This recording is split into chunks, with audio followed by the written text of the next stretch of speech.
যখন দুনিয়ার সব দরজা একে একে বন্ধ হয়ে যায়, তখন একটি দরজা খোলা থাকে, আল্লাহর দরজা।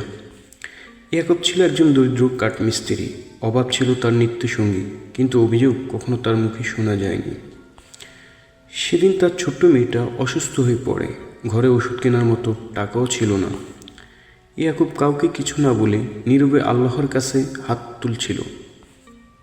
সেদিনও সে কাজ পায়নি। খালি হাতে ঘরে ফেরার পথে তার হৃদয়ে শুধু একটি কথাই ছিল, আল্লাহ আছেন। ঠিক তখনই আল্লাহ তার সামনে এমন একটি পথ খুলে দিলেন যা সে কল্পনাও করেননি। রাস্তার পাশে থাকা ভাঙ্গা নৌকাটি দেখে ইয়াকুব থেমে গেল। সে জানত ভরসা মানে হাত গুটিয়ে বসে থাকা নয়, ভরসা মানে চেষ্টা করা। নিজের সময় আর পরিশ্রম দিয়ে সে নৌকাটি ঠিক করে দিল। পরের দিন নৌকার মালিক এসে অবাক হয়ে গেল। শুধু টাকা নয়, ইয়াকুব পেল নিয়মিত কাজ। সেদিন তার মেয়ের ওষুধ হলো, আর শিশুটিও সুস্থ হয়ে উঠল।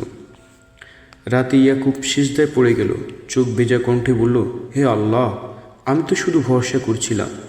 আল্লাহ কখনো দেরি করেন না, তিনি শুধু সঠিক সময় বেছে নেন।